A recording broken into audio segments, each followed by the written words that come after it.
या आहेत महाराष्ट्रातल्या मानिनी. लोकसभा निवडणूक 2024 मध्ये महाराष्ट्रातील महिला उमेदवार विजयी झाल्या, त्याच ठरल्या महाराष्ट्राच्या मानिनी. नक्की त्या कोण आहेत, चला पाहूया. पहिलं नाव म्हणजे प्रतिभा सुरेश धानोरकर.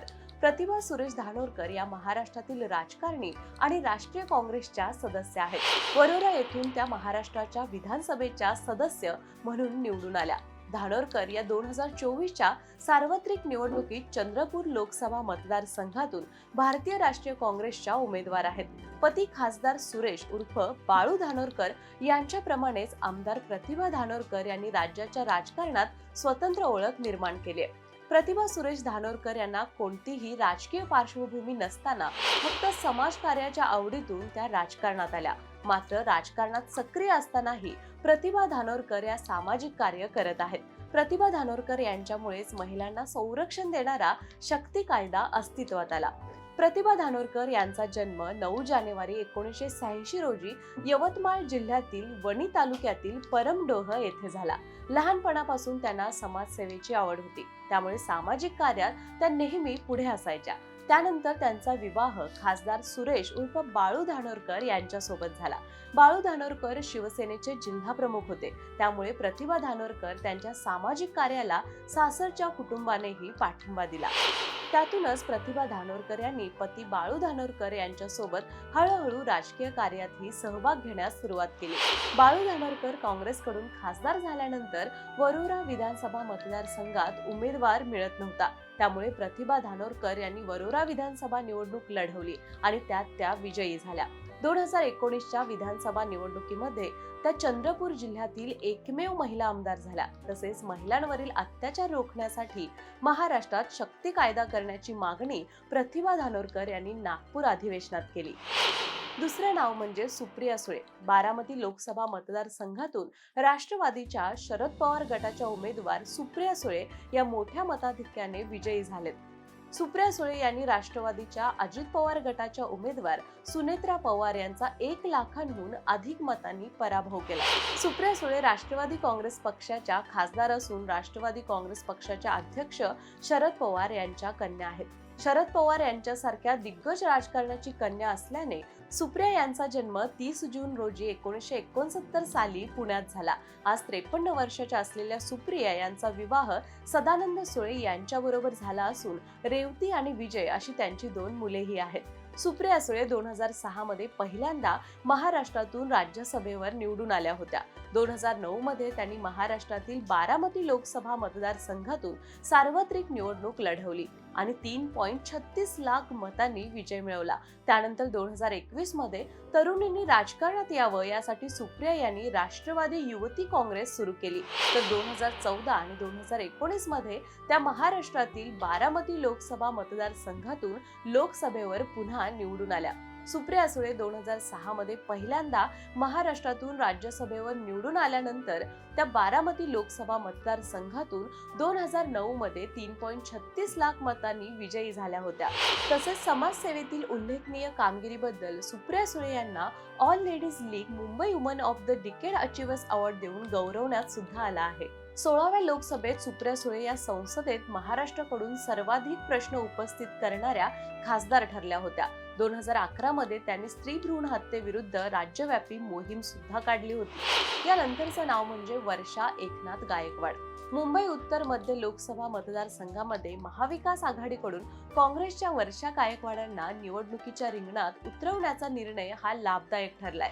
अटीतटीच्या लढतीत वर्षा गायकवाड यांनी भाजपाचे उमेदवार उज्ज्वल निकम यांचा 4500 मतांच्या फरकाने पराभव करत विजय मिळवलाय.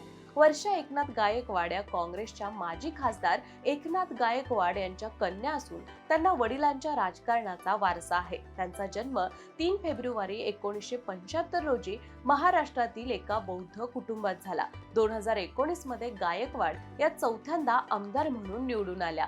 2010 ते 2014 या काळात त्या महिला आणि बाल कल्याण विकास खात्याच्या मंत्रीही होत्या. वर्षा एकनाथ गायकवाड ह्या एक भारतीय राजकारणी आणि माजी प्राध्यापिका आहेत. 2019 साली त्या महाराष्ट्राचे शालेय शिक्षण विभागाच्या कॅबिनेट मंत्री झाल्या. त्या भारतीय राष्ट्रीय काँग्रेसच्या तिकिटावर धारावी विधानसभा मतदारसंघातून सन 2004 पासून सतत 4 वेळा निवडून आल्या आहेत. प्राध्यापक म्हणून त्यांनी 5 वर्ष काम सुद्धा केलेलं आहे. वर्षा एकनाथ गायकवाड राजकारणी आणि माजी प्राध्यापिका आहेत. यानंतर नाव येतं ते रक्षा खडसे यांचं. जळगाव मधील रावेर लोकसभा मतदारसंघात माजी मंत्री एकनाथ खडसे यांच्या सून भाजप उमेदवार रक्षा खडसे यांनी विजयाची हॅट्रिक साधली. 2 लाख पेक्षा जास्त मतांनी रक्षा खडसे यांनी लीड घेत विजयी झाल्या आहेत. रक्षा खडसे यांचा जन्म 12 मे 1987 रोजी झाला. त्यांचे लग्न माजी मंत्री एकनाथ खडसे यांचे दिवंगत पुत्र निखिल खडसे यांच्याशी झाले होते. निखिल खडसे यांच्या आत्महत्येनंतर रक्षा खडसे यांनी राजकारणात पदार्पण केलं. रक्षा खडसे यांनी सरपंच पदापासून आपल्या राजकीय कारकिर्दीला सुरुवात केली. एकनाथ खडसे यांनी भाजपला सोडचिठ्ठी देत राष्ट्रवादी काँग्रेसमध्ये प्रवेश केला होता. त्यानंतर एकनाथ खडसे यांच्या कन्येनेही राष्ट्रवादीत प्रवेश केला. मात्र रक्षा खडसे यांनी भाजपमध्येच राहणं पसंत केलं होतं. यानंतर नाव येतं ते म्हणजे स्मिता वाघ यांचं. जळगाव लोकसभा मतदारसंघात भाजपच्या उमेदवार स्मिता वाघ या जवळपास 2 लाख मतांनी विजयी झाल्या आहेत. स्मिता वाघ आणि ठाकरे गटाचे उमेदवार करण पवार यांच्यात ही लढत होती.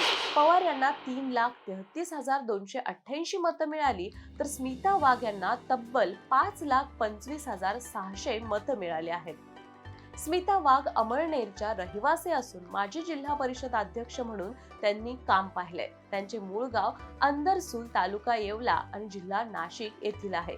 स्मिता वाघ यांचे वडील पंचायत समितीचे सभापती होते. त्यामुळे बालपणापासूनच राजकारण त्यांनी जवळून पाहिलंय. तर स्मिता यांचे सासरे 25 वर्ष सरपंच होते. यामुळे या दोघांचाही त्यांना कायम पाठिंबा होता. उत्तर महाराष्ट्र विद्यापीठ स्थापनेसाठी आंदोलन करण्यात आले होते. त्यात स्मिता वाघ यांचा सक्रिय सहभाग होता. राष्ट्रीय स्वयंसेवक संघाशी त्यांची वैचारिक बांधिलकी असून संघ परिवाराच्या कार्यात त्यांचा सक्रिय सहभाग राहिलेला आहे. 2003 मध्ये स्मिता वाघ यांच्यावर भाजपच्या महिला मोर्चाच्या जिल्हाध्यक्ष पदाची जबाबदारी सोपवण्यात आली. 2002 ते 2015 या कालावधीत जळगाव जिल्हा परिषदेच्या सलग 3 वेळा सदस्य म्हणून त्या निवडून आल्या होत्या. 2009 ला त्या जळगाव जिल्हा परिषदेच्या अध्यक्ष झाल्या आणि त्याबरोबरच भाजपच्या राष्ट्रीय कार्यकारिणीच्या सदस्याही झाल्या. नंतर 2015 मध्ये भाजपच्या महिला मोर्चाच्या प्रदेशाध्यक्षपदी जबाबदारी त्यांनी घेतली होती. 2017 पासून महाराष्ट्र प्रदेश सरचिटणीस म्हणून जबाबदारी आली. 2017 मध्ये त्या विधान परिषदेच्या आमदार म्हणून निवडून आल्या होत्या. यानंतर नाव येतं ते म्हणजे प्रणिती शिंदे यांचं. सोलापूर लोकसभा मतदारसंघातून काँग्रेसच्या प्रणिती शिंदे विजयी झाल्या आहेत. आमदार प्रणिती शिंदे यांनी आमदार राम सातपुते यांचा पराभव केलाय. आमदार प्रणिती शिंदे या माजी केंद्रीय मंत्री सुशील कुमार शिंदे यांच्या कन्या आहेत. प्रणिती या महाराष्ट्रातील सर्वात तरुण तडफदार महिला आमदार आहेत. प्रभावी वक्तृत्व कलेमुळे प्रणिती यांचा जनसंपर्क दांडगा असून समाजकार्यातही त्या सक्रिय आहेत. यामुळे वडिलांप्रमाणेच अल्प कालावधीत त्यांनी स्वतःला सिद्ध करून दाखवलंय. 2014 मध्ये झालेल्या विधानसभा निवडणुकीत सोलापूर मधून त्या निवडून आल्या. प्रणिती यांनी 2001 मध्ये मुंबईच्या सेंट झेवियर्स कॉलेजमध्ये कला शाखेत पदवी घेतली.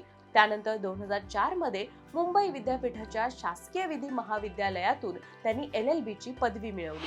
प्रणिती शिंदे यांनी जाई जुई विचार मंच या समाजसेवी संस्थेच्या माध्यमातून अनेक समाजसेवी कामे केले. कला आणि संस्कृती, बालके, पायाभूत सुविधा, दलितांचा विकास, शिक्षण आणि साक्षरता, आरोग्य आणि कुटुंब कल्याण, कामगार आणि रोजगार, अल्प आर्थिक सहकार्य आदी विषयांवर या संस्थेच्या माध्यमातून त्यांचं काम सुरू आहे. यानंतर नाव येतं ते म्हणजे शोभा बछाव यांचं. धुळे लोकसभा मतदारसंघात काँग्रेसच्या डॉक्टर शोभा बछाव आणि भाजपचे डॉक्टर सुभाष भामरे यांच्यात लढत झाली. या डॉक्टर शोभा बछाव विजयी झाल्या आहेत. डॉक्टर शोभा बछाव या मालेगावच्या असून त्यांचे वैद्यकीय शिक्षण पुण्यात झाले. पेशाने त्या डॉक्टर असून त्यांनी 1992 मध्ये काँग्रेसमध्ये प्रवेश केला. या दरम्यान त्यांनी जिल्हा पातळीवरच्या अनेक पदांवर काम केलं. त्याचबरोबर 1999 मध्ये तर नाशिक महानगरपालिकेच्या प्रथम महिला महापौर बनल्या. 2004 साली त्या नाशिक विधानसभा मतदारसंघातून आमदार म्हणून निवडून आल्या. त्यानंतर 2008 मध्ये त्यांनी सार्वजनिक आरोग्य आणि कुटुंब कल्याण, अन्न नागरी पुरवठा आणि ग्राहक संरक्षण या पदावर काम केले. तसेच त्या जिल्ह्याच्या पालकमंत्री सुद्धा राहिल्या आहेत. या होत्या महाराष्ट्राच्या मानिनी. ही माहिती तुम्हाला कशी वाटली नक्की कळवा. त्याचबरोबर याच प्रकारचे अनेक व्हिडिओज पाहण्यासाठी माय महानगर मानिनीला जरूर सबस्क्राईब करा.